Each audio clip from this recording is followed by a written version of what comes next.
Welcome to my YouTube channel. आज मैं आपको क्लास 10 के लिए एक्सरसाइज 8.2 से क्वेश्चन नंबर फर्स्ट को सॉल्व करना सिखाऊंगी। इसके थर्ड पार्ट को बेटे ज़्यादातर बच्चे थर्ड पार्ट को सॉल्व करने में बहुत कंफ्यूज होते हैं। यूट्यूब की जितनी भी वीडियोस हैं उसमें ज़्यादातर वीडियो इतनी ज़्यादा लेंथी हैं कि स्टूडेंट कंफ्यूज हो जाते हैं। तो बेटे यहाँ पर मैं आपका सारा ही कन्फ्यूज़न रीज़न के साथ दूर करूँगी और बहुत अच्छे से समझाऊँगी, क्योंकि इस एक थर्ड पार्ट को अगर आपने रीज़न के साथ समझ लिया तो बाकी के आगे के इस चैप्टर के जितने भी क्वेश्चन हैं आप उनको ईज़िली कर पाओगे। तो बेटे मेरी बात को ध्यान से सुनना और समझना। तो सबसे पहली बात क्या कि ट्रिग्नोमेट्रिक रेशियोज टेबल सभी स्टूडेंट को लर्न नहीं होती है। तो यहाँ पर आपको बिना लर्न किए इस टेबल को एग्ज़ाम में किस तरह से बनाना है, इसके लिए मैंने डिस्क्रिप्शन के अंदर एक वीडियो का लिंक डाला है, उस वीडियो को ध्यान से देख लेना। तो क्वेश्चन नंबर फर्स्ट को सॉल्व करना स्टार्ट करती हूँ। यहाँ पर दिया है cos 45 by sec 30 plus cosec 30। तो सबसे पहले आपको क्या करना है, वैल्यूज़ को पुट करना है। तो cos 45 की वैल्यू क्या होगी, ये है cos, और 45 की वैल्यू क्या होगी 1/√2। तो यहाँ पर लिख दो 1/√2 डिवाइडेड बाय sec 30। अब sec 30 की वैल्यू क्या होगी 2/√3। तो यहाँ पर लिख दो 2/√3, प्लस का साइन है बीच में। अब cosec 30 की वैल्यू क्या है यहाँ से 2। सबसे पहले वैल्यूज़ को पुट करते हैं। अगर आप इन्हीं वैल्यूज़ को ढंग से पुट नहीं करोगे ना तो एग्ज़ाम में आपका आंसर बिल्कुल गलत आएगा। इसलिए इस टेबल को किस तरह से बनाना है, जिन बच्चों को याद नहीं होती है ये टेबल, उस वीडियो को डिस्क्रिप्शन में जो लिंक दिया है उस वीडियो को ज़रूर ध्यान से देख लेना। अब बेटे आपको क्या करना है, इस नीचे वाले पार्ट का एलसीएम लेना है और ऊपर वाली वैल्यू को यहाँ पर एज इट इज़ लिखना है।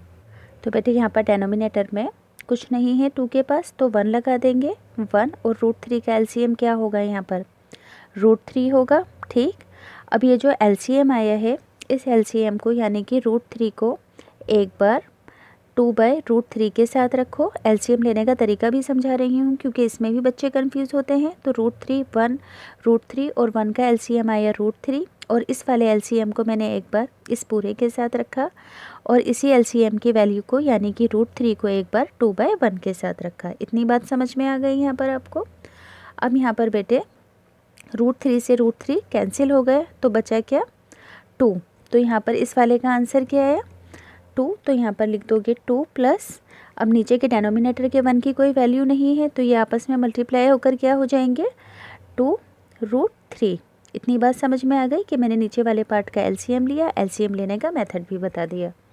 अब बेटे यहाँ पर क्या करना है कि ये जो डिवाइड के अंदर नीचे की साइड वैल्यू दी गई है इसको रिवर्स करेंगे। तो ये डिवाइड की वैल्यू किस में चेंज हो जाएगी, मल्टीप्लिकेशन के अंदर, यानी कि ये हो जाएगा 1/√2। इस डिवाइड की जगह पर क्या आ जाएगा इनटू का साइन, और नीचे की वैल्यू क्या हो जाएगी ये पूरी रिवर्स, यानी कि नीचे वाला √3 ऊपर आ जाएगा और ये ऊपर वाली वैल्यू जो है नीचे की साइड आ जाएगी। इस तरह से इतनी बात समझ में आई। जब डिवाइड की वैल्यू को अपॉन में इस तरह से अपॉन में कोई नंबर दिया होता है तो डिवाइड को मल्टीप्लाई में चेंज करते हैं, नीचे की वैल्यू ऊपर और ऊपर की वैल्यू नीचे आ जाती है। अब इन दोनों वैल्यू को आपस में मल्टीप्लाई करना है, यानी कि 1 को √3 से मल्टीप्लाई करोगे तो क्या आएगा बेटे √3 आएगा।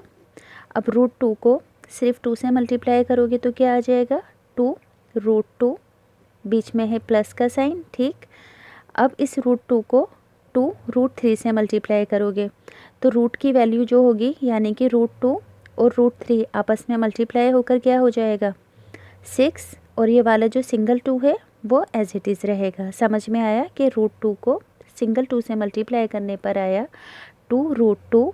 अब इस √2 को मैंने इस पूरी वैल्यू से मल्टीप्लाई किया तो रूट वाली वैल्यू यानी कि √2 √3 से मल्टीप्लाई होकर आया √6, और ये वाला 2 एज इट इज़ रहा। अब बेटे एक मोस्ट इम्पॉर्टेंट बात जिसमें हर बच्चा कंफ्यूज होता है, हमेशा ध्यान रखना कि हम आंसर के अंदर डेनोमिनेटर में कभी भी रूट की वैल्यू को नहीं रखते हैं। आंसर में कभी भी डेनोमिनेटर में यानी कि नीचे की साइड रूट की वैल्यू को नहीं रखेंगे। तो इस रूट की वैल्यू को हटाने के लिए आपको क्या करना है, इसे रैशनलाइज़ करना है। क्या करना है, रैशनलाइज़ करना है, यानी कि ये जो नीचे की साइड वैल्यू दी है इसे आपको माइनस में रखना है, यानी कि 2√2 माइनस 2√6। ऐसा क्यों करते हैं मैं रीज़न बता देती हूँ अभी आपको। 2√2 माइनस 2√6, यानी कि ये जो नीचे वाली वैल्यू है प्लस में दी थी, इसे रैशनलाइज करने के लिए मैंने ऊपर और नीचे माइनस में रखा। ऐसा मैंने क्यों किया? आपको ये कन्फ्यूज़न होगा ना कि ऐसा क्यों करते हैं, क्योंकि ऐसा इसलिए करते हैं ताकि डेनोमिनेटर से रूट की वैल्यू को हटा सकें। रैशनलाइज क्यों करते हैं? ताकि डेनोमिनेटर से रूट की वैल्यू को हटा सकें, क्योंकि डेनोमिनेटर में कभी भी रूट की वैल्यू को नहीं रखा जाता है। हटेगा कैसे? यहाँ पर ये वाला फॉर्मूला आकर बन जाएगा। कौन सा वाला? a² minus b²। अभी आगे का करूँगी तो आपको पता चल जाएगा, क्योंकि आपको पता ही होगा ना बेटे कि रूट को रूट से मल्टीप्लाई करेंगे तो वो रूट आपस में कैंसिल हो जाएगा। तो इस तरह से डेनोमिनेटर से रूट कैंसिल हो जाएगा। तो रैशनलाइज किस लिए करते हैं? ताकि रूट से रूट आपस में कैंसिल हो सके। अब इन दोनों वैल्यूज़ को आपस में मल्टीप्लाई करो, यानी कि √3 को इन दोनों से मल्टीप्लाई करना है। √3 को इन दोनों से मल्टीप्लाई करना है, यानी कि √3 को 2√2 से मल्टीप्लाई करो। तो √3 को √2 से मल्टीप्लाई करोगे तो आएगा √6 और ये वाला 2 एज इट इज़ रहेगा। बीच में है माइनस का साइन। √3 को 2 और √6 से मल्टीप्लाई करोगे तो रूट से रूट मल्टीप्लाई होकर आएगा √18 और ये वाला जो 2 है ये एज इट इज़ रहेगा। इतनी बात समझ में आ गई? अब बेटे यहाँ पर ध्यान से देखो फॉर्मूला बन जाएगा कौन सा? ये है a, ये b, ये है a और ये है b। क्योंकि a की वैल्यू है, a की भी और b की भी, बीच में है प्लस का साइन और यहाँ पर माइनस का साइन। तो ये कौन सा फॉर्मूला बना? a प्लस b और a माइनस b वाला। ठीक, a plus B a minus B क्या होता है? a² minus b²। तो यहाँ पर इन वैल्यूज़ को इसी तरह से लिखोगे। कैसे? a का स्क्वायर माइनस b का स्क्वायर। देखो ये हो गया a, ये b, ये a और ये b। 2√2 यहाँ पर भी है, 2√2 यहाँ पर भी है, बीच में प्लस का साइन और यहाँ पर माइनस का साइन। तो फॉर्मूला क्या बना? a² minus b²। तो a की वैल्यू क्या है? 2√2 का स्क्वायर माइनस b की वैल्यू क्या है? 2√6 का स्क्वायर। यानी कि फॉर्मूला बन गया ना ये a² माइनस b²। अब यहाँ पर इसे सॉल्व कर लो। इस ऊपर वाली वैल्यू को तो अभी एज इट इज़ उतार दो, यानी कि 2√6 माइनस 2√18। ओके, अब बेटे इस वाले ब्रैकेट को सॉल्व करो, यानी कि 2√2 का स्क्वायर का मतलब क्या होगा? यहाँ पर 2 का स्क्वायर क्या होता है? होल स्क्वायर का मतलब है 2 पर भी स्क्वायर है और √2 पर भी स्क्वायर है। तो 2 का स्क्वायर क्या होगा? 4 और √2 का स्क्वायर क्या होगा? रूट से रूट कैंसिल हो जाएगा ना, रूट से रूट कैंसिल होकर क्या आएगा? सिंगल 2। तो ये क्या हो जाएगा? 4 2 ज़ा 8। तो यहाँ पर क्या रखोगे? इस वाले का आंसर 8। अब बीच में है माइनस का साइन। अब ऐसे ही 2 √6 का होल स्क्वायर का मतलब क्या है? 2 का स्क्वायर भी और √6 का स्क्वायर। तो 2 2 ज़ा 4, √6 को √6 से मल्टीप्लाई करेंगे, सिंगल 6, 4 6 ज़ा 24। अब बेटे इस रूट की वैल्यू को सिंप्लीफाई करने के लिए, इजी करने के लिए 18 के फैक्टर ले लो। जैसे कि यहाँ पर 2 9 ज़ा 18, 3 3 ज़ा 9 और 3 1 ज़ा 3। तो यहाँ पर क्या लिखोगे? 2√6 माइनस ये वाला 2 एज इट इज़। 18 के फैक्टर क्या है? 2 इंटू 3 इंटू के अंदर 3। तो इसका पेयर बन गया है। तो यहाँ पर क्या लिख दोगे? पहले इसको अपॉन में ये भी लिख दो, 8 माइनस 24 को एज इट इज़। ठीक बेटे, अब यहाँ पर 2√6 एज इट इज़, यहाँ पर आया माइनस। अब जिसका पेयर बनता है उसका नंबर रूट के बाहर आता है, यानी कि ये -2 एज इट इज़। अब 3 का पेयर बना तो ये रूट के बाहर आ गया, रूट के अंदर क्या बचा? 2। 8 माइनस 24 एज इट इज़ आ गया। फैक्टर लिए ना मैंने। फैक्टर का मतलब क्या होता है? जो भी जिस भी वैल्यू का पेयर बनता है उस वैल्यू को रूट के बाहर लिखते हैं।